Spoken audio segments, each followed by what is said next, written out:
The content of this podcast is for informational and storytelling purposes only and is not intended as medical advice. Please consult a qualified healthcare professional for any medical concerns or decisions. Welcome to Partner Perspectives. Today we're talking to Katie and Will. Katie is living with MS and Will is her partner. And today we're going to be talking to Will about his perspective since Katie's diagnosis. So thank you so much for being here today, Will. Yeah, happy to be here. Thanks. Awesome.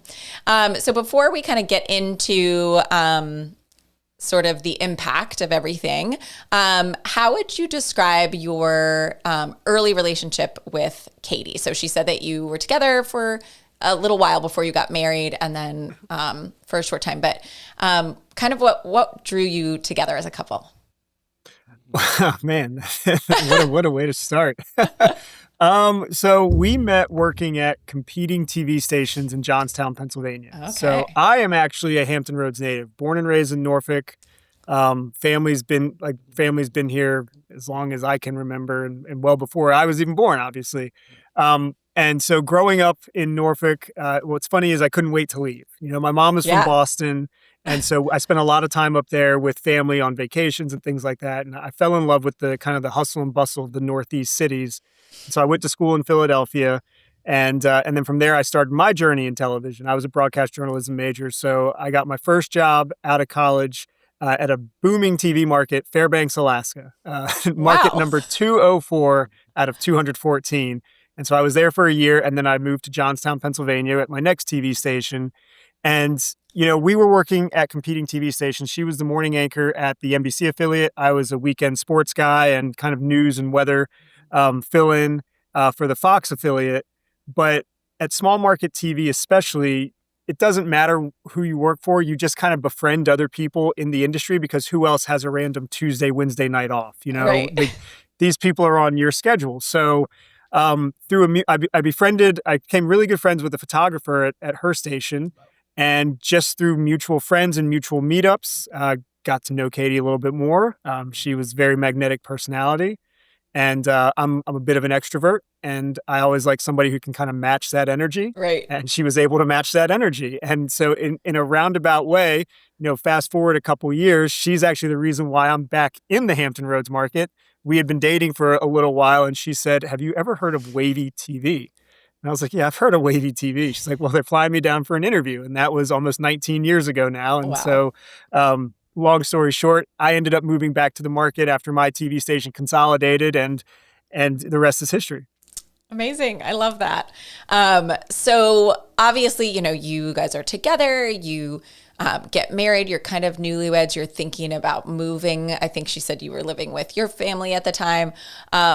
And you're getting ready to buy a condo or a house and start a family.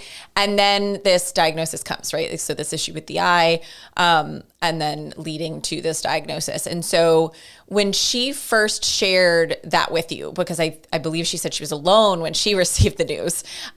So that night when you got to her and she opened up to you about what she found out, what was that moment like for you internally? Like what did your body and your mind and your emotions sort of like say to you in those moments? So I remember I got the call. She called me when I was at work at a job about 3 jobs ago. And it was, I want to say it was after lunch, but it was before the day was over. Okay. And so I immediately said, I think I probably need to go home. You know, just she didn't sound like she was in a good space. And at the same time, on my ride home, I was thinking, what is this? You know, I didn't know what multiple sclerosis is. I've never done any sort of research. I had no runway to this decision or to this diagnosis. So there wasn't kind of a, hey, this might be this, or these are the options that it might be. So, you know, the worst thing you can do is just start thinking, you know, without any knowledge. And so, you know, on that 25-minute car ride home, I'm like, oh my God, what is this? You know, is this muscular dystrophy? Is this ALS? Like what exactly is it? And so, I got home, we obviously chatted, we talked, probably cried a little bit. And then it was, okay, let's just take a breath, take a step back, and really kind of figure this out. You know, we know that there's a good support base, both personally through our families. And, you know, we live in an area that has great doctors, great medical facilities. You know, let's let them do the work, and then we can judge our reactions off of that. And so Right. that's kind of what we did. I believe we were going to Boston maybe like the next day or so, Yeah. or sometime close. And so we were basically going on a trip that we didn't want to kind of let this bring that mood down.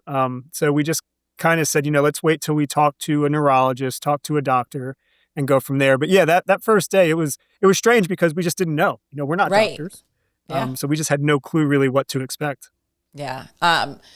Did you use the internet? Like, were you like, did you start to look like before, I know you're like leaving for this trip, but like, was there this moment of like, let me educate myself? And then did that go well? Or, like, what was that like? There were a couple Google moments, I'm not going to lie. Yeah. And it actually did clear it up a little bit, just because kind of some of the conditions that I mentioned a couple minutes ago, muscular dystrophy and ALS, like that kind of cleared that up. Those are just awful circumstances. And I always feel for anybody that has those, and I feel for their families because they are, you just know what the outcome is. Sure. With MS, I think the one thing that was good and the one thing that was challenging at the same time is there are multiple outcomes. And so we didn't know exactly what track we were going to be on. Sure. So we were hopeful that, okay, maybe it's one of these more positive outcomes, but then we were also scared or hesitant because we're like, well, what if it's not one of those outcomes? So the Google, we did look online and we did do a little bit of internet searching, but I think in the end, once we got connected with a really amazing neurologist, he really kind of put all of those fears and hesitancies to bed. Yeah, that's good. In those moments, obviously there's other moments in a marriage where you have to sort of be there for your partner. Did like the support that you gave her feel pretty innate for you? Like just either from previous experiences as you were growing up? Did you ever just feel totally clueless, or did it just feel pretty natural in terms of how to be there for her, sort of just like as like an emotional rock, essentially? I would say I want to say it was natural. But at the same time, I also knew that I didn't know exactly what she was going through. So I basically just kind of wanted to be more of a, tell me what you need, here's what I can offer. If you need more, let me know. If you need less, let me know. Yeah. And so I want to say that it was natural. The natural part was just wanting to help in any way I could. We'd been married for just over almost a year at that point. But we'd been together for almost 5 by that point. So, we'd known each other. Yeah. Like we'd lived together for a long time. Like we had known each other. We'd known that, each of us were the person that I believe we were both meant to spend our lives together with. So let's figure this out. And you let me know if I'm doing too much. Let me know if I'm doing too little. Let me know if the porridge is just right. To praise Goldilocks. But it was definitely kind of a, got to feel it out at first. But from there, I think it just was be there as any sort of whatever level of support she needed. Just be there to provide that. Right, like just be consistent. Be kind of that constant support. So when you were on that trip and she got the call from her work about the change, so obviously you're processing this diagnosis and she gets this call, did you have any immediate like hesitancy about her taking that role, knowing like, I'm worried about her health? Like, what was that kind of moment where you like see her, this weird contrast from, I just received this diagnosis, now I just got this amazing news. Like, it's quite the emotional roller coaster. So my hesitancy was no hesitancy. It was, if we have to hide it, we hide it, but you're taking this role. Awesome. Yeah. You knew what it meant to her. Yeah. I knew what it meant to her. I knew, having worked in television myself, I knew what that role, like how that role is viewed, not just locally, but in the industry. Being the morning anchor at a station like Wavy, it means that you're very good at what you do. It means that you've paid your dues to get there. And so my mindset was, don't let anything stop you from getting this. Like, get into the role, and then maybe we tell them. But luckily, we didn't have to cross that bridge. Right. It was Wavy was amazing from the jump. Yeah. That's great.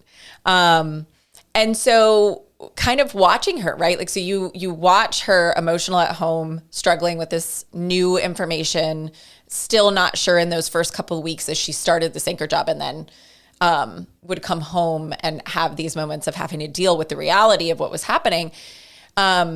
what was that piece like? Like, was it strange, like seeing her like have this performative strength and then, she described it as she was a mess, but is that what you saw, in those moments? Not on TV, but at home, I saw the messy part. Yeah, yeah. At home, I saw the messy part. But no, I mean, she's much better than me at don't let your mood or your personal feelings affect somebody else's day. Like if they're in a good mood and you're not, don't bring their mood down. And I'm not saying I'm bad at that, but I'm not saying I'm not guilty of it. Right. I think she has almost 100%, not doing that to other people. So Yeah. she wasn't going to project her feelings Sure. or her emotions onto others at work because, jobs still have to get done. The news still Yeah. has to be reported, and depending on what the stories are, you don't want to inject even more Oh, yeah. emotion into some of the things that have to get reported on. So she left it at home and she would pick it up when she got home and we would deal with it at home. And then she would go to work, especially, at the time of day that she leaves, which is around 3:30, 4:00 in the morning. She didn't really have a whole lot of time to think about it and do that. But she would go there, they would anchor the shows, they would do, stories. And then I think at that point she was still anchoring midday. And so she didn't have a whole lot of time to think about it at work. And then when she got home, that's kind of when we would say, okay, what's the next step? When's the next appointment? What has Dr. Rice said? And just trying to learn as much as we could about the history of how the disease has been treated, the strides that have been made that actually made it kind of if there was ever a good time to be diagnosed with multiple sclerosis, it was probably around that time because a lot of advancements had been made. So there was a lot of hope. But we had to do the work on our end to make sure that we could identify that hope. Sure. Yeah. Like kind of dig in to find it. So overall, like watching her do that. And then, she explained that the doctor also was like, oh, by the way, you need to get pregnant. Did it feel like those things were, in your eyes, positive? So like as her partner, you see her like getting up, putting on a brave face for work, like killing it and just doing amazing at what you knew she was going to be good at. Did that feel like the right move? Like, did you feel like in those moments, this is what she needs to be doing right now, this is the best thing for her? Or did it like worry you, the rigor of the schedule or anything like that? No, I think 100% it was the best thing because the worst thing you can have when you are presented with a challenge like that is time. And, when you have time to think, you have time to drift as well. Yeah. When you have a new role that you want to make your own, you don't have time to do that. You have to focus 100% on, okay, this is, I'm the morning anchor now. I want to be the morning anchor for as long as possible. Let's get this started on the right foot. Yeah. So no, I think it was actually the perfect thing that could have happened because from a professional standpoint, it was very good, but from a personal standpoint, it also made her know that, okay, we're here. In the television industry, you can be a little nomadic in the first decade or so, or sometimes even longer. And what getting that position validated was, okay, no, we're here in Hampton Roads. This is our home now. Like my home again now, but this is our home now. We're going to be here. So let's make the most of that. Yeah, that's great. And I think very aligned with just you really understanding the industry is a part of it, right? As her partner and someone that worked in this space, and then also knowing her and knowing what was important to her. So that makes sense.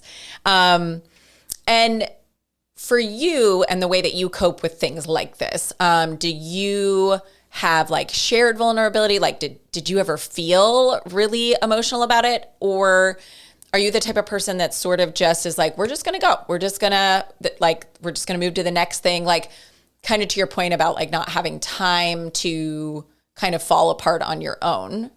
Like what did that look like as the partner, right? Like as someone who cared for her so deeply, saw her hurting, knew that there were implications for your life together. Did that ever hit you in a way that made it difficult to like sort of express like what was going on in your own mind? I don't know if it was difficult. I try not to come off as portraying myself as an expert in things I'm not an expert in. Sure. And so I really, really leaned on the meetings and appointments with the neurologists. And I want to say I've at least made it to, more than half of the first kind of 6 months or so. Just because I wanted to learn. Yeah. I wanted to know, like, what should I be doing? Is there anything that I can do other than just being, that support system? But so I really kind of leaned more on just processing and getting as much and processing all of the information from them as possible, because that informed kind of my approach. Got it. I wouldn't say I was necessarily emotional. There were times where I thought, okay, what does this mean? Because we were trying to start a family. And if it didn't happen by a certain point, then she had to go on medication. What would that have done long term? Right. But that wasn't going to affect anything between the two of us. Right. It would have just been, we have to answer questions from people, and say, oh, no kids yet. Okay, well, none of your business, but whatever. Of course. Yeah. Yeah. So I guess during that time, what were the things that you did to sort of like refill your cup, right? Like, so you were there, you're supportive, you're following along with her appointments, you're learning. And in that sounds like that was like pretty empowering to you as her partner, like just being aware and knowing, helping any way that you could. But in terms of just like I'm going to call it like emotional wear and tear, like even if it wasn't like outward emotions, like you weren't just like falling apart or crying but just like that sort of piece of, this is hard to go through with a partner. Did you have like a support network or friends, or like what just was your thing? Like, was it something simple like reading, or like what were the things that you found restorative to sort of refill your cup during these times? I mean, I love playing golf.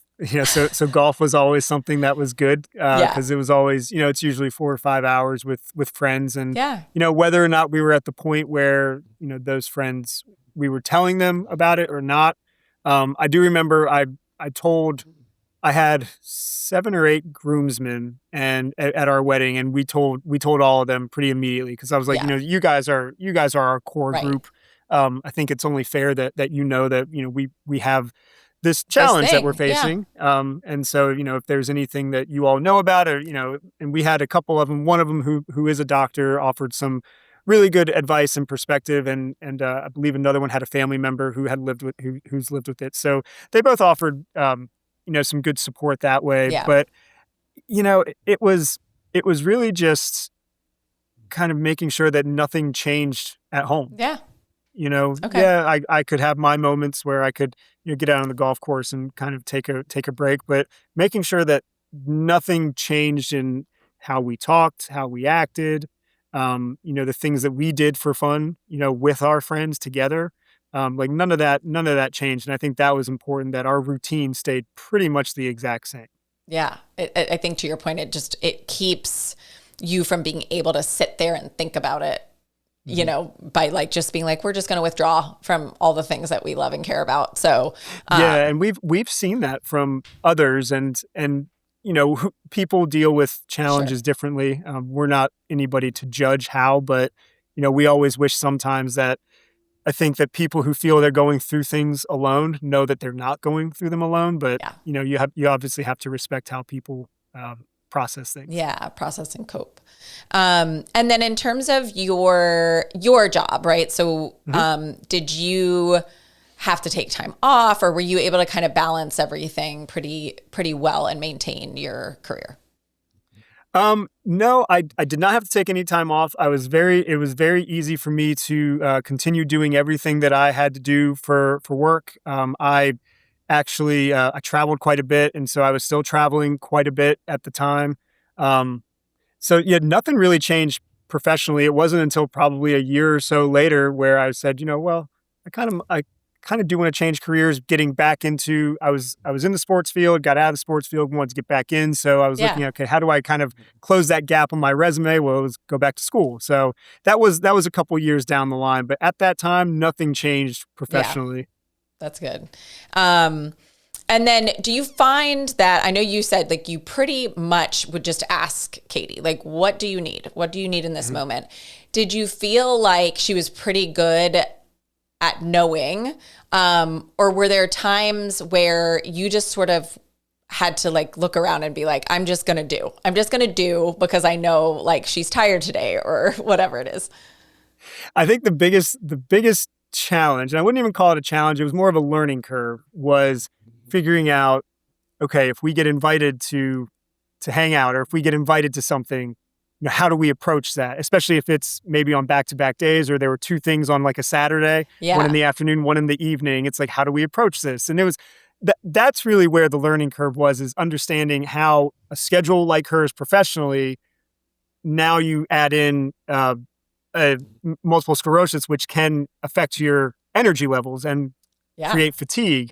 How are we managing that socially? How are we managing that personally? And so that was probably the biggest thing. And I wouldn't call it a challenge, but there was definitely a little bit of a learning. And, all these years later, I think there are times where I'm still learning that, maybe we did push it a little too hard, or maybe I should take the foot off the pedal a little bit. Yeah. And I think to your earlier comment about like maintaining normalcy, right? Like there's probably like this little bit of like, well, we would have done this before. So exactly. Like, are you really that tired? Or, like those types of things. And so just kind of I figuring have learned, out. Don't ever say that.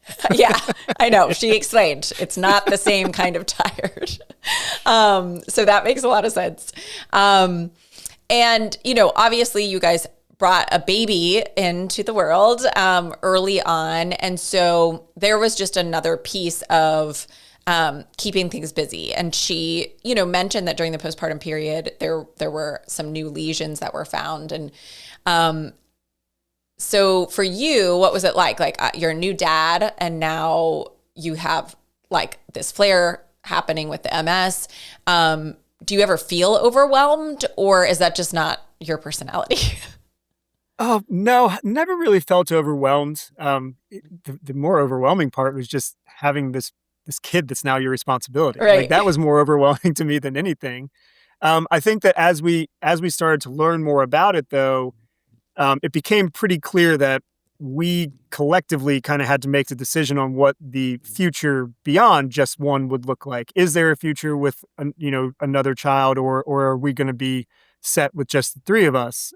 Just learning how multiple sclerosis, the hormones during pregnancy can kind of fend off these symptoms, but then postpartum there could be the development of new symptoms, or at least new lesions that could turn into symptoms. And so learning that whole process, that threw a lot of uncertainty, not between our family, but just as like what the future would hold. And then I think about a year or two later is when we kind of made the decision. I don't know if we actually said it vocally, but I think we just kind of understood that, all right, it's just going to be our little family. Let's get a dog.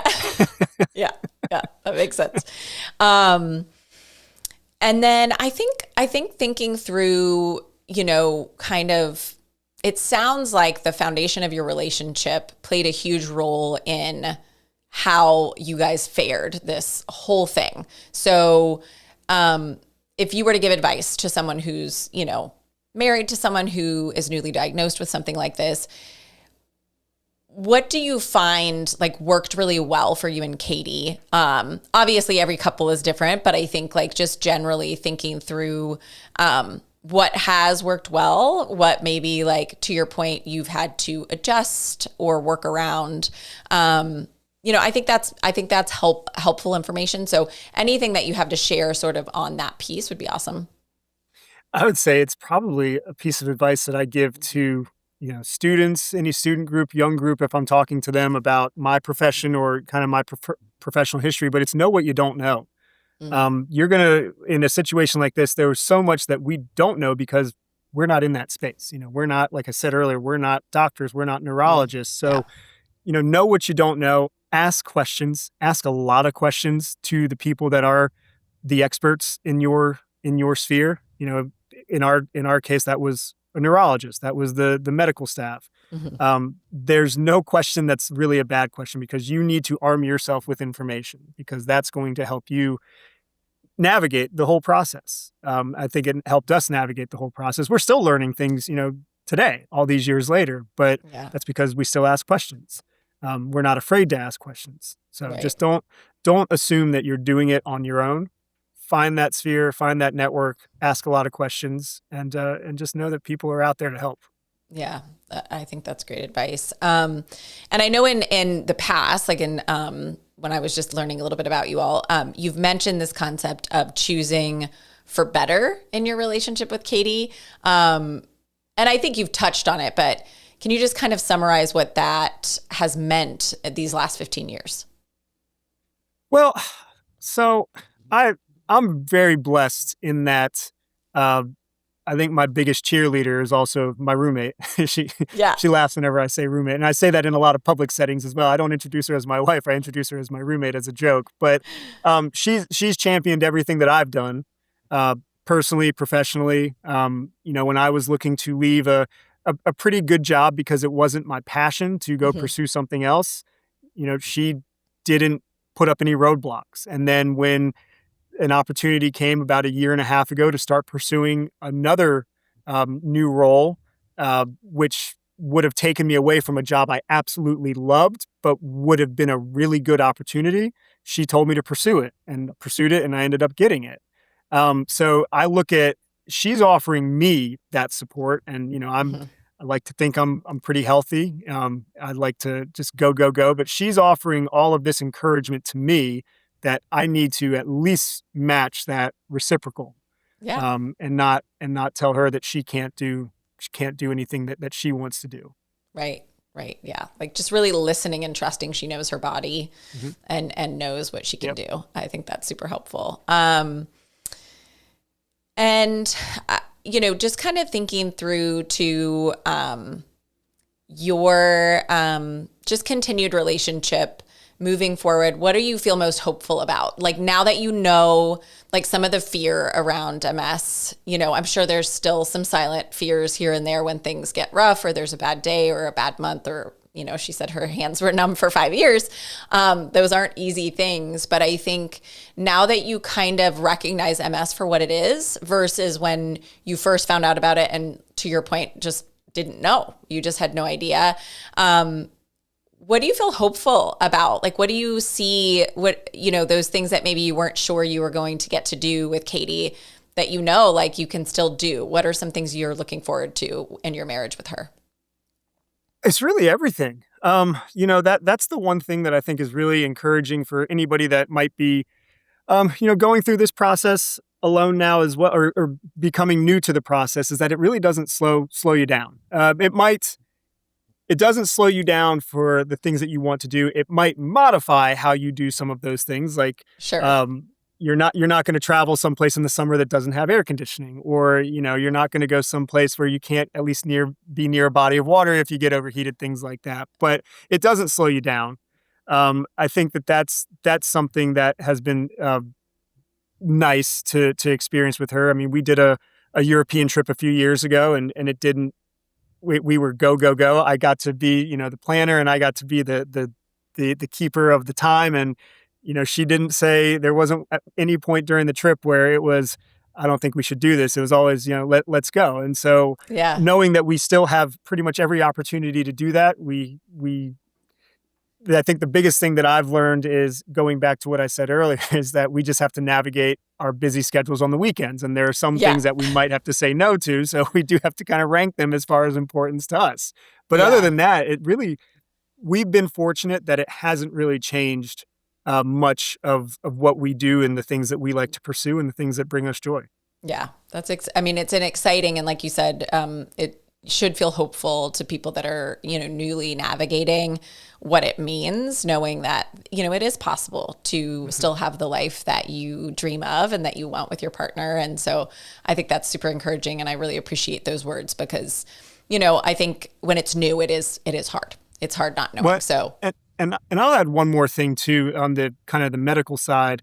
I said jokingly earlier, if there was a good time to get diagnosed with multiple sclerosis, it was when she did, because at that point they had just developed the first pill form medication for multiple sclerosis. Everything prior to that had been self-injection. mhm. Well, now that's evolved into biannual infusions. I mean, there's so many more opportunities for treatment now than there were 20, 30 years ago. And you might look at the numbers of people being diagnosed with multiple sclerosis going up as a bad thing, but I actually see that as a good thing. It means that people are getting checked earlier Mhm. for it, and they're being diagnosed correctly, whereas many times in the past, people were being diagnosed incorrectly. So the Right. numbers going up are not bad. what it's also doing is it's bringing more awareness because now it's affecting more people. So now more people want to go to Walk MS. They want to do Bike MS. They want to provide $25, $50, $100 to the MS Society to support all of this new advancements. And so it's a very encouraging time because it is becoming something that more and more people are becoming aware of, and it's affecting more people, but it's also bringing more of those helpers, if you will, into the fold. And so it is encouraging to see what the next 10 years might look like for those next few people who do get diagnosed. It's a much better time to be able to fight it than it has been in the past. Yeah.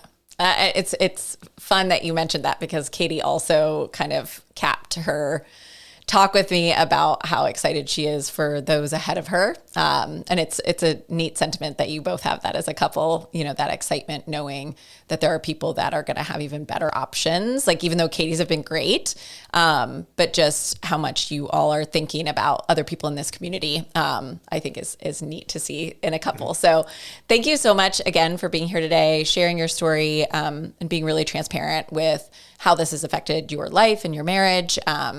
I think, it always really is encouraging to other people to hear those stories. So thank you so much. Well, thank you for having me. All right. Have a great afternoon. Thank you. You too.